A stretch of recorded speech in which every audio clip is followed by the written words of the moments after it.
Okay, so we're recording so we can see this on YouTube later. Um, let's just see if we can, so Ryan Tovim, I wanted to talk about a topic about the definition of leadership and unity, specifically in the context of the Torah. Let's see if we can look at this here. Share screen, here we go.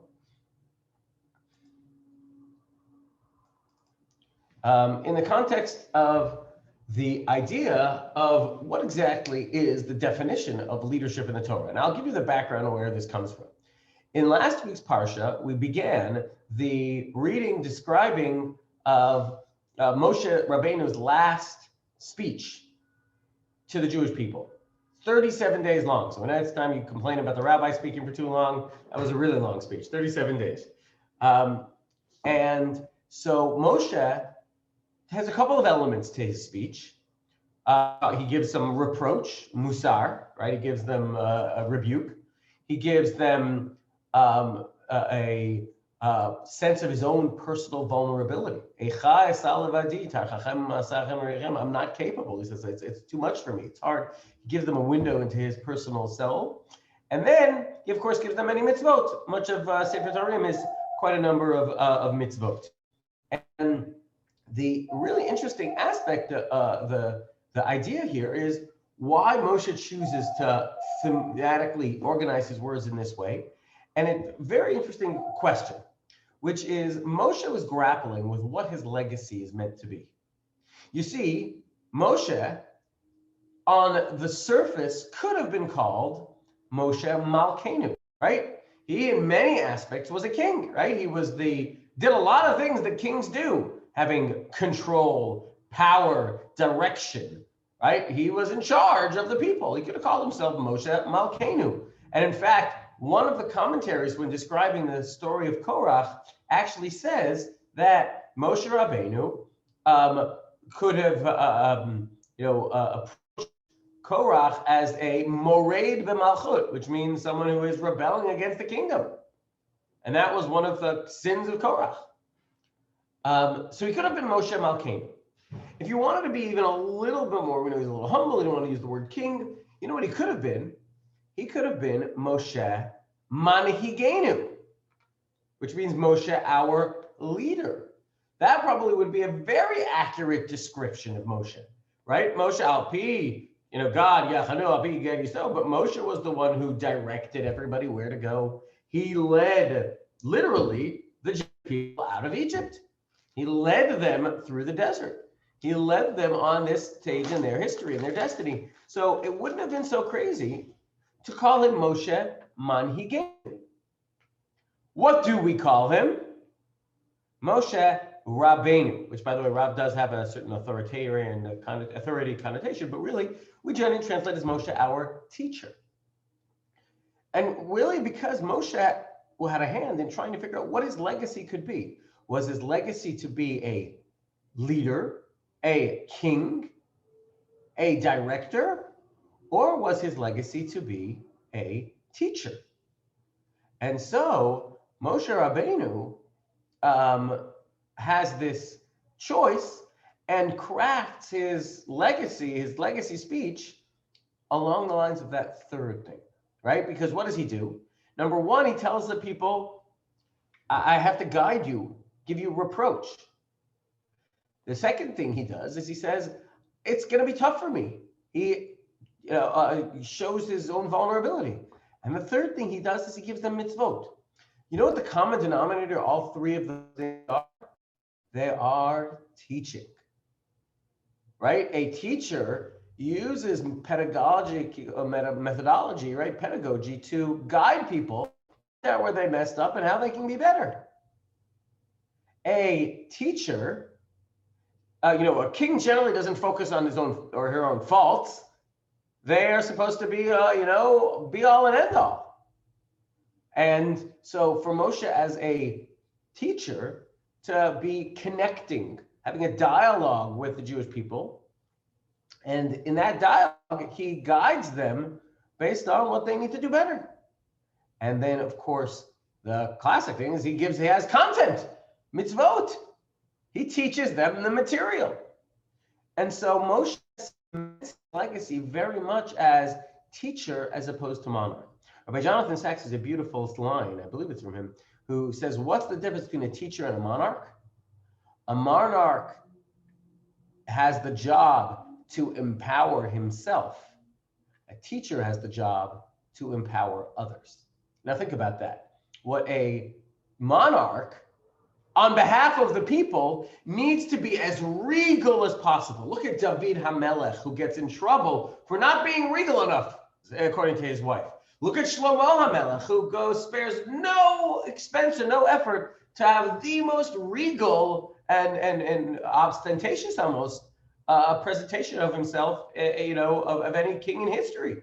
You talk about the Su'udah of Shlomo, the palace of Shlomo, very, very opulent on behalf of the Jewish people, right? Even if you'll say it wasn't just an arrogant thing. What is a successful teacher? You know what a successful teacher is? A successful teacher is someone whose students do well. A successful teacher is someone whose students are better off because they were in the class or they were in the teaching environment. What does Moshe do? Moshe spends his last 37-day speech talking to the Jewish people how they can be better, how they have a stronger and better future, how they can learn from their mistakes, how they can learn from Moshe's difficulties. And again, a teacher will be much more open to showing how vulnerable they are because they don't have to be the be-all and end-all. So Moshe very much defines his leadership as the educational model. When we learned about Parshat Matot, we talked about how Moshe wanted to educate the people of Gad and Reuven, and then subsequently added to them the people of half of Menashe, because he wanted to teach them. And he modeled and taught in a very nuanced and diverse different set of tools from a pedagogical standpoint. So that's why the idea of Moshe is Moshe Rabbeinu, because indeed he must see himself in that way as the teacher. And I'll just add, before we get to the material, I'll add that this leads to a very interesting discussion about this week's parsha, actually, because it says, that he describes the prayer he had to try and be entered into the land of Israel. And the multiple prayers. And if you look at the rabbinic tradition about how many times he prayed and how much he prayed and how he was almost there, etc. Now, let me ask you the following hypothetical, okay? Let's say you had a chess teacher, okay? A chess teacher who advertises chess lessons. And the teacher describes how they are a master at chess, and they have all these credentials, and a whole bunch of they do a good marketing campaign, a whole bunch of people sign up for the chess lessons. Great. Now, the semester is going, he's giving all these chess lessons, and the people in the class happen to notice that this fellow is enrolled in a chess tournament. So they come and they say, okay, let's watch the teacher, how they do in the chess tournament. And the teacher comes to the chess tournament and loses every game by a wide margin. How likely do you think it may be that his students will continue in the course, right? If all this guy's tricks don't work for him and he ends up losing every game in this tournament, it's not unlikely that some of the members of the class may quit the next time. Why have I got to learn from this guy if he can't even do it himself? Now that is a conundrum raised regarding Moshe Rabbeinu, right? Moshe is supposed to be this teacher. He spent lots of time teaching about this notion of tshuva, of repentance, of prayer. And here he prays for one thing that he wants, and it doesn't work. Could he not have turned to God and says, God, you got to give me what I want. You got to give me my wish, because I will end up undoing all the classes, all the lessons I've taught people. We just spent time talking about Moshe's legacy as this teacher. I've taught them about this thing called tshuva and this thing called prayer. And here it doesn't work for me. how likely are the people going to follow and listen to the things I teach them now if I can't do it myself? So that's a very important question that's raised by a variety of different Mefarshim. They talk about here in Merchanan, they talk about in Ha'azinu, where it talks about Moshe dying. And so one suggestion is that on one hand, Moshe is actually teaching a very powerful lesson that, as they say, we always ask God and God always answers, just sometimes the answer is no. Meaning that we can't see tshuva as this quid pro quo, put a coin in the soda machine and whatever you want comes out. It doesn't work that way. It's not automatic. We get whatever we want if we do tshuva. Sometimes there's a bigger picture and we don't get the answer that we'd like. So it was a very important lesson that Moshe was teaching. The Ibn Ezra says that Moshe was actually teaching a very powerful lesson of that. This goes along with what we said, which is Moshe, as we know, did not enter the land of Israel. And the Torah says that he didn't because of his sin, but the Midrash adds that he would have been able to enter, but he himself decided to stop praying for entrance. And the reason why he decided to stop praying for entrance is because the Jewish people would have been worse off had he gone into the land. Because the Midrash describes how a Beit HaMikdash and an Israel built by Moshe could have never been destroyed.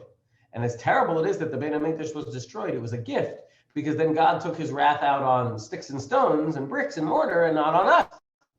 So it was, in a sense, the continuation of the point that we're making, which is that teacher, first and foremost, is not about what they want as the teacher, what the people want and what the community wants and what the students want or need that's best for them. So Moshe says, I prayed to God and then I stopped praying because while it would have been good for me, it wouldn't have been good for you.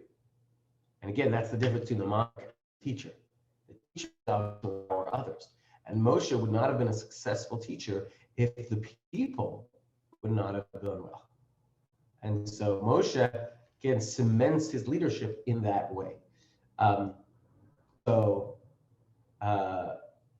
The concept of that leadership, that teaching leadership, or that serving leadership is a very, very important one that we see in the model of Moshe Rabbeinu.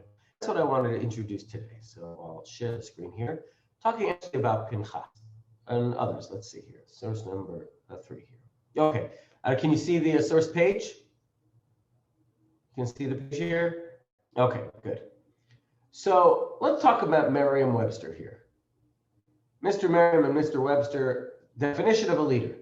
A person who has commanding authority or influence, in command or in control of others who follow. That's the dictionary definition. Hopefully you're seeing what I'm seeing. The dictionary definition of a leader is, look at these factors. Commanding authority or influence, meaning tells people what to do. In command or control, right? Either by physically making people do something or commanding to do something, and someone who follows. So there are 3 elements here at least, right? Influence. You got to have people who tell you, position, right? You're in control. So you have influence. That means that they're, you have the type of message that people are going to listen to. You have a command. You're in a position of fancy tie, you're high in the limelight that people can see you. And the most important, you say, is you got to have followers. You can't be a leader without having followers. Those seem to be the 3 main components of the definition of leadership. Okay. Let's use as an example, and we'll see some others. Okay. So Pinchas, it says, when he talks about his lineage, V'Elazar ben Aaron lakach lo mibnot Putiel lo liisha, v'atelet lo et Pinchas.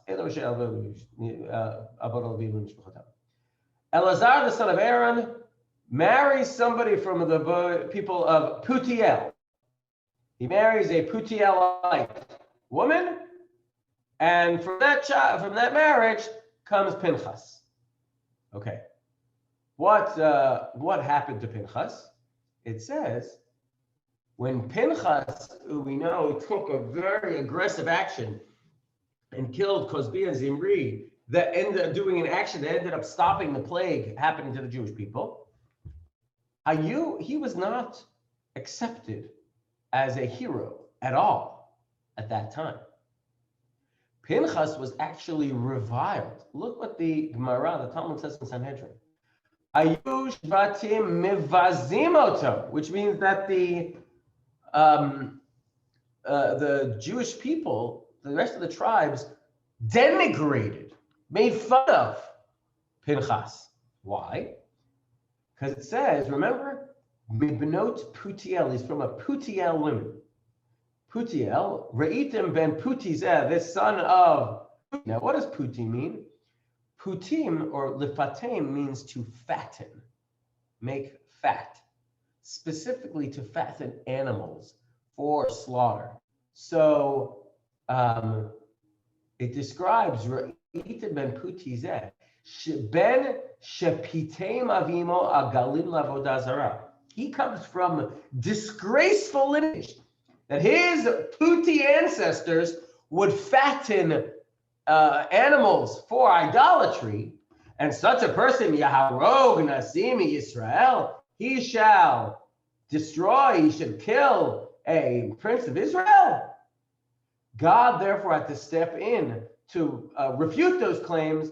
Natan lo Kadosh Baruch Hu Brito Shalom, he received this covenant, so to speak, to give him legitimacy in the act. Yes, Suzanne. You got to unmute for to ask a question here. There we go. Isn't Putiel also another name for Yitro? Yes, that's exactly right. And that's who it's referring to. So the but let's take a look for a moment. Here is someone who is potentially in a position that has none of these characteristics. He has no influence. They make fun of him. He has no control. Nobody listens to him. Right? He acted purely as a solo actor. He doesn't have any influence. He doesn't have any command. He doesn't have any control. And he absolutely has no followers. Yet Pinchas is a definition of a leader who took action on behalf of others. And therefore ends up going into the history books as a Jewish leader. He's associated with Eliyahu Hanavi. He's associated with a variety of different figures in that way. So that's something, a very, very powerful message of leadership doesn't have to have that characteristics, right? Look at the Yalkut Shimoni, and this is talking about the daughters of Tzlafchad. The Yalkut Shimoni talks about the daughters of Tzlachad. Rabbi Natan Omer, daughters of Tzlachad were women who were only sisters who, at the original understanding of the Jewish inheritance system, could not benefit from having they couldn't benefit from having a portion of the land of Israel. It wasn't clear exactly how it would work, and so they came and they asked the question once their father died, how they could to potentially get part in the land. Okay. Rabbi Natan in the Yalkut Shimoni points out something very interesting. Comparing women. Says Rabbi Natan, Yafeh koach nashim mikoach anashim, that the power of women is greater than the power of men, specifically regarding the following issue.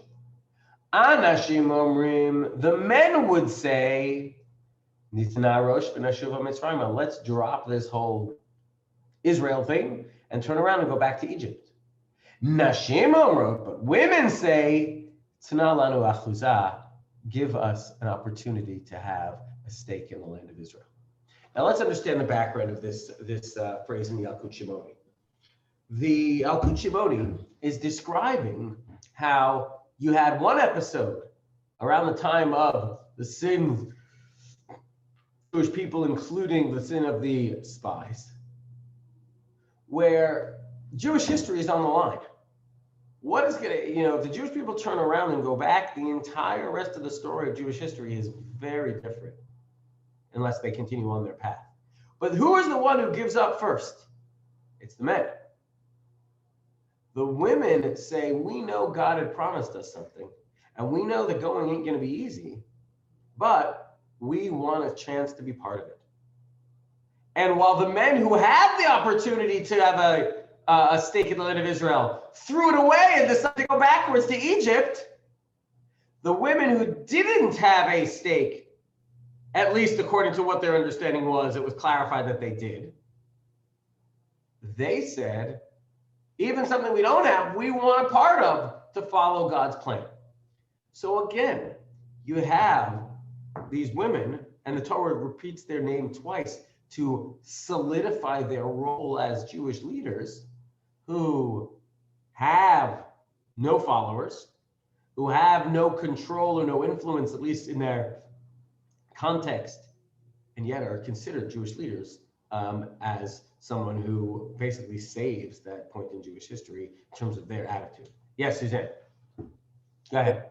Women have I think women are no more practical, and they start micromanaging. There is a problem, let's fix that. The men have the ideology that they have to change, and they want to make big changes at once. And it's the women are better problem solvers when there's some actual things that need repair. I totally, I can, as a married man, I can tell you that all the problems in my life have been solved.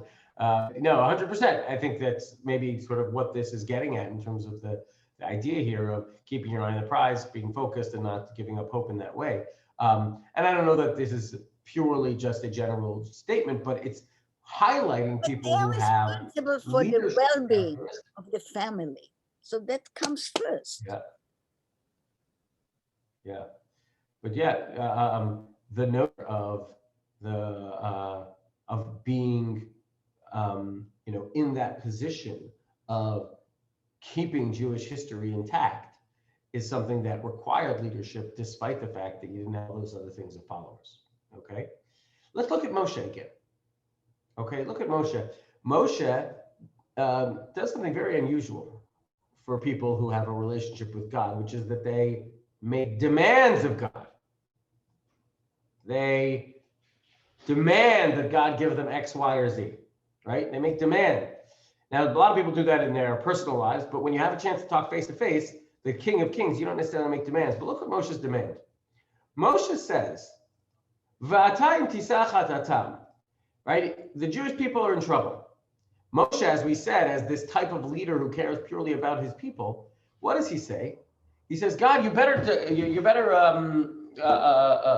forgive this Jewish people. V'imai, but he makes a threat. He says, if you shall not do so, mecheni na misifrecha asher katavta, erase me from your book. You wrote this book called the Torah, God? Get me out of there if you're not going to forgive the Jewish people.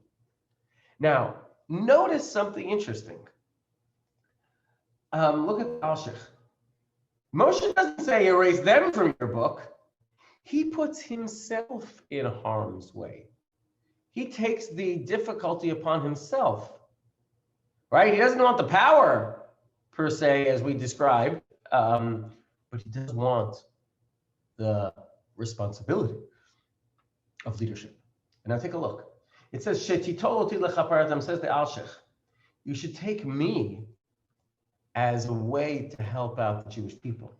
And this is what it says, I shall atone on behalf of your sins.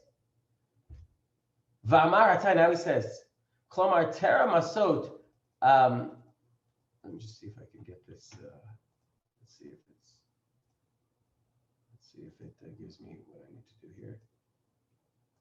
Doesn't let me. Tera Masot Hasheni Shvatim Bachotim Lo Aitatim Mitatis Mesapeket Levater. Ve'atayim Tisa, meaning anything that I did that happened to me wouldn't be enough to atone for them. What I need is you to, in fact, take that a step further and erase me from your book. Again, the notion of titol oti lechaparatan. You take me in order to atone for them. And that's a very powerful message of the leadership is not about command, control, doesn't have to necessarily even have followers, which is what we learned from Pinchas, who had no followers. Everyone was against him, and the daughters of Tzlachad. Look at the K'tab Kabbalah, which is the great Rabbi of Mecklenburg. He says, listen, God, I get it, but what they've done may be so bad, they've, so to speak, gotten on your last nerve, may be so bad that there is no place for forgiving it. However, mecheni, erase me. I don't want to be the one mentioned by all the nations of the world. And I don't want it to be known to the future generations that I was the leader of the Jewish people.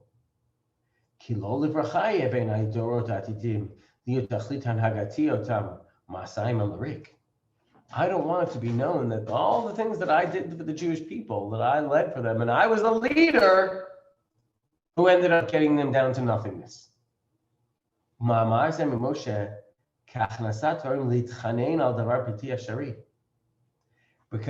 the Kabbalah says something even further, deeper, which is Moshe was praying for something that he knew was impossible.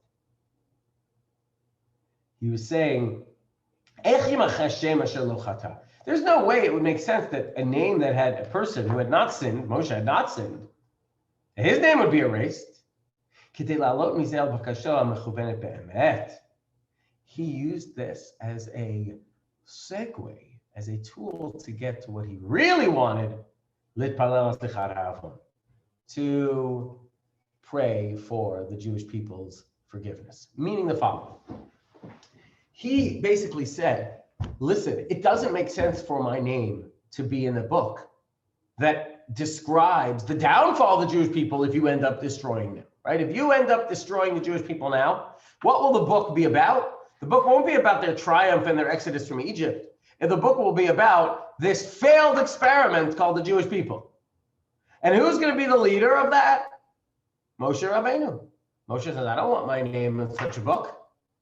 Now, he knew that God would never take his name out. And so he says, therefore, the only logical conclusion is to forgive them. That's the Al-Shich's approach. But think about this idea that what he's trying to do is, this, that, and the other, to make sure that his people are okay. Even though he had a very easy out, where he could have become the leader, God offered it to him, and it would be all built on him. And he said no. Yes, Suzanne.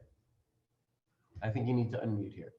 It wasn't that he was, it wasn't about his reputation. He hinted to God, what will the Goyim say? It will be your failure too. Yeah, so that exactly. He's still humble. With all that, he's still humble. It's not because of his reputation.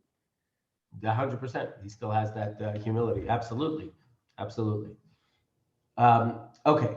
So there's a very interesting, I've sent it many times, it's one of my favorite, piyutim in Shmini Atzeret. Shmini Atzeret as the prayer for rain, Tfilat Geshem. And as we know, it is one of the most important things for all economies and all people that they need to have rain. So it's a very important prayer. And we ask for rain. And so it has a very interesting modality as a poem. It's a poem that we sing, or Chazan Arak actually leaves it very beautifully, and there's certain parts that we sing, certain parts we chant. But look what it says. It goes through the people of Jewish history. It's known as Zechut Avot, the memory and the commemoration of the forefathers, Zechut Avot. And it says, Zechor, remember such and such a person, and because of his righteousness or her righteousness, please give us water. In other words, the concept of the merit of our forefathers. So here's, for example, number 8 here. Zechor anolad b'bsorat yukach na'ma'at mayim. Remember, he who was born in the news giving, the Bisorah, the bringing of the news of Yukach Namat Mayim. What's Yukach Namat Mayim? That is a reference to the angels who visited Avraham. When Avraham was visited by angels, it says Yukach Namat Mayim, there should be taken a little bit of water, that you should be able to wash. That was his welcome to these individuals who were visiting him, who ended up being angels. They were actually coming to give him a Bisorah news. And by the way, with this poem, we always end every word with the word Mayim, because it's a prayer for water. So remember, so who was the one who was born in that, in that declaration? That was Yitzchak. So this is a reference to Isaac. And it turned out that he was directed to be slain, and that his blood will be spilled like water. That's the Akedat Yitzchak.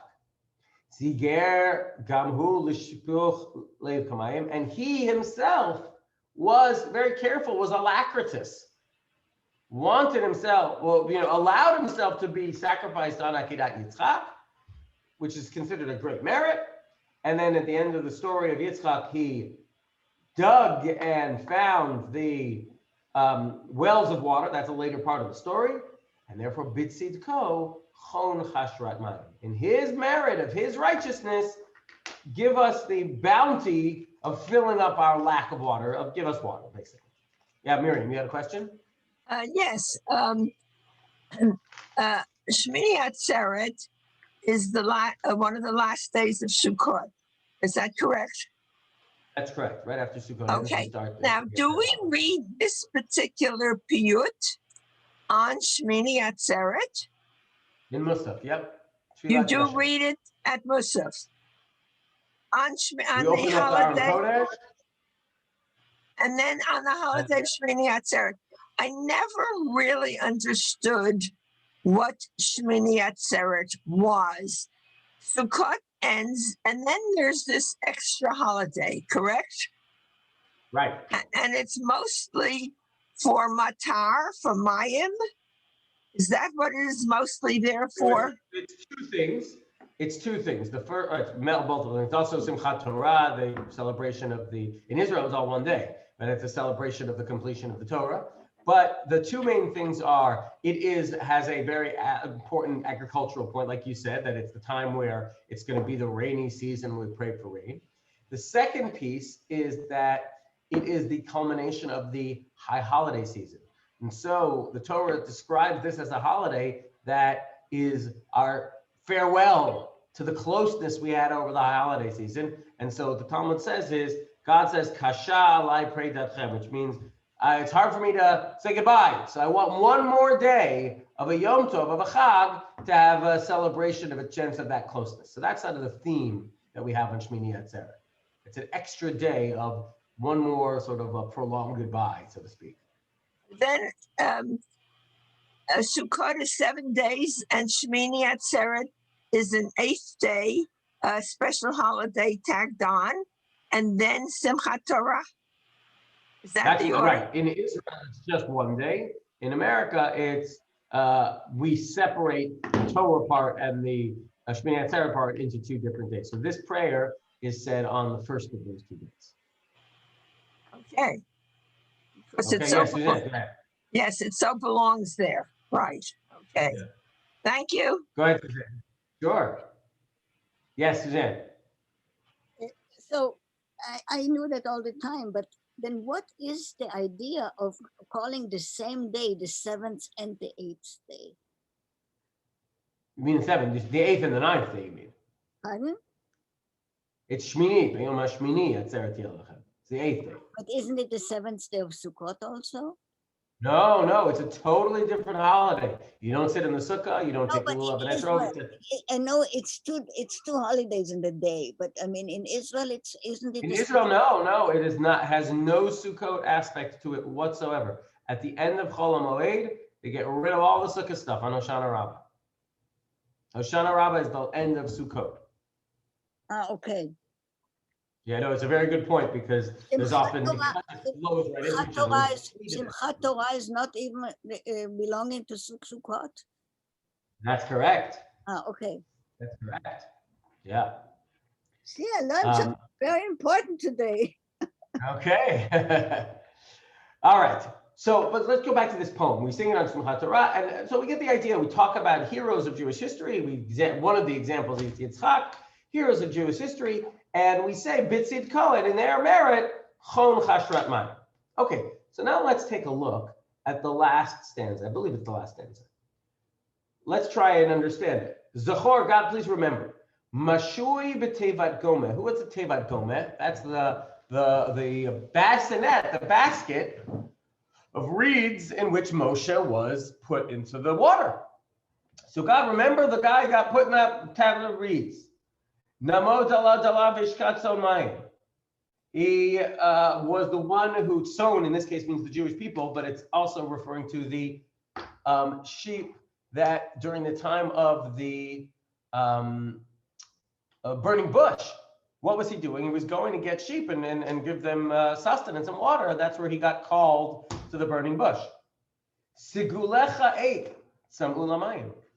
When your sigula means am sigula, the people, the Jewish people were sam'u during the time ate sam'u lamayim. They were thirsty for water. What did Moshe do? Al haselahach, on the rock did he hit v'yetzu mayim, and water came out. Bitzid Kohen, in his merit, chon chashrat mayim. Give them again the merit, the bounty of that fixing their lack of water. So I have a question on this poem, which is, as we saw, the theme of the poem is quoting the main events of the righteousness of the history of a particular person and saying they did this, and so in their merit, give us water, right? So Yitzchak, what's the most famous thing he did, right? What's the greatest thing he did? He was part of Akedat Yitzchak. And so we say, in his merit, give us water. What is it that we invoke when we talk about Moshe? Well, if I would ask you, what was the one sin that is attributed to Moses? Which sin would you tell me? He hit this rock and water came out. And it happened twice. But again, we're trying to think about what is conjured up in the minds of the reader. And what happened? He was disciplined and didn't get into the land of Israel.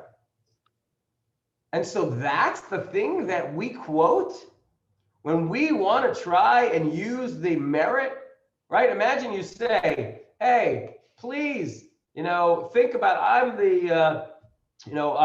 announcing, the valedictorian of my school, and I'm going to talk, or I'm announcing a nominee for a great political office. I'm announcing somebody who I'm going to give some great prize to. And as I'm talking about the prize I'm giving them, I talk about the one time that they were late, or the one time they did something wrong, or the one time that they had a black mark on their record. Why would you pick the one thing that Moshe is least proud of, so to speak, when you invoke his memory to try and pray for God's grace in giving us water? You hear the question? I think it's a very powerful question on why this is mentioned in the piyut, in the song, in the poem that we sing in our prayer for water. So one answer that's given is that Moshe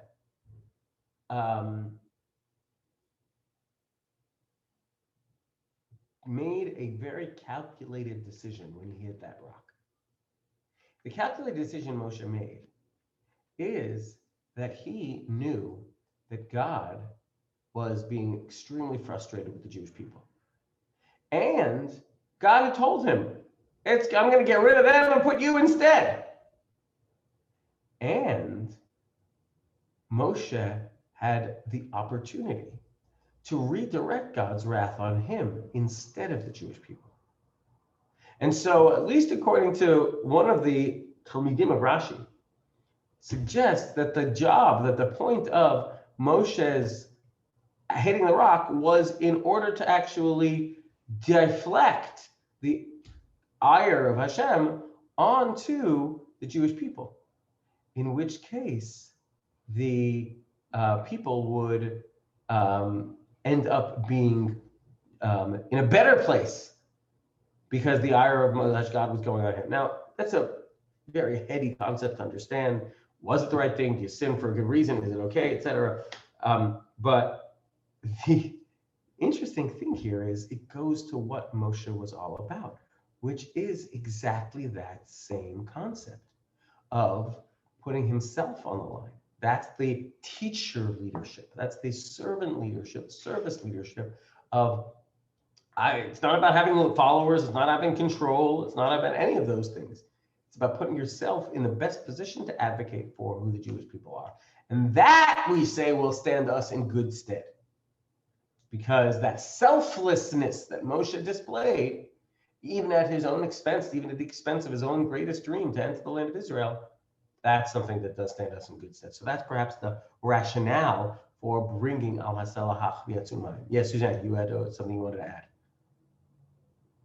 Again, here, if you believe that everything is foreseen, but you have the free will, so God arranged it that way that he would be so that his sister would have just died, and he would be upset and whatever, so that everything happened in the opportune way to behave like that, and to make Moshe even greater in the eyes of God.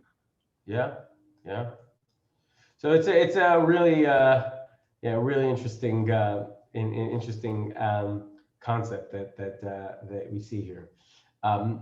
So the idea, just as an interesting point,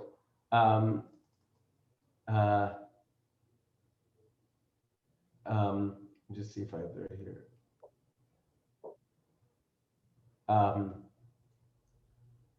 Here, this line. What is it? Moshe, we actually have a really interesting insight into his leadership, because Moshe describes the way he sees himself as a leader. He says the following: Sa'eu bechekecha. He's describing how God wanted him to lead the Jewish people. And God directed him, carry them in your bosom, kasher yisa ha'omein et ha'yonek. Like a nursing mother carries a nursing baby, a small baby. El ha'adamah or al ha'adamah shenishbat al towards the land that you promised to their forefathers. So what does it mean? So based on there's a pasuk that says God carries us al kanfei nesharim. This idea of suggested. If you know how a parent always carries a child, a parent carries a child enveloping the child, so that if any predator should come, any harm should come, the parent will stand in the child's way, shielding the child. That's what, by the way, it says, why does it say asa'atchem al kanfei nisharim, on the wings of eagles? Because an eagle spreads out the wings, and the description, at least, I don't know if this actually happens, but the description of the mashal, of the parable, is that the king always puts the younglings, the eagle put the youngling up here. Why? Because if someone were to attack, the eagle flies extraordinarily high. If someone were to attack, the arrow or the attack would come on the eagle before it would reach the children. The idea is putting oneself, kasher yisa ha'omein et hayonek. So the concept of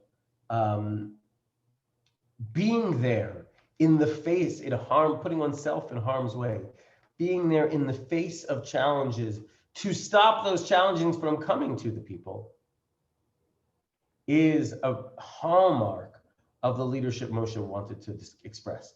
And I would add an additional point, which is, this does not mean that Moshe doesn't feel that he has to give them tough love, right? A parent who is the most selfless parent, but a parent who never gives any direction or any discipline or any reproach, is actually not doing their child a favor, right? I don't know if we actually go to the nth degree of spare the rod, spoil the child, but definitely a child needs to be told and pointed out their shortcomings in ways that they can improve. So note that while Moshe puts himself in harm's way, that nothing should befall the Jewish people, when he talks to them directly, he makes it very clear the mistakes they've made and the growth they need to have. So it's that very careful balance of being honest with them about what they need to do and how they need to improve and the mistakes that they've made, while advocating for them fiercely when it comes to taking care of them towards God or towards others, right? It's the notion of the general in an army who could be the most harsh critic in the training, right? If you look at, you watch, army boot camp training or whatever, they're screaming at the soldiers from morning till night, but they are their soldiers' biggest advocates, in the face of battle or in the face of any external foe. So that's the concept that Moshe was trying to show, and that's, I would say, the core concept of the leadership that Moshe Rabbeinu was trying to display. So I think that's a really, really strong idea that Moshe suggests and models for us. And I would end with this point, which is Moshe teaches us, as we start with Merriam-Webster, right? Merriam-Webster says a leader requires control. Maybe not. Influence. Does a leader even require followers? Well, I mean, on a technical level, you need someone to lead, but you don't need 1 million followers, whether on Facebook or elsewhere. If you interact with anyone, you can be a leader if you showcase that caring and showcase that, altruistic spirit.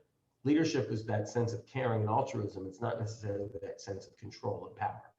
And in that way, I think it's a really beautiful idea that all of us can be leaders.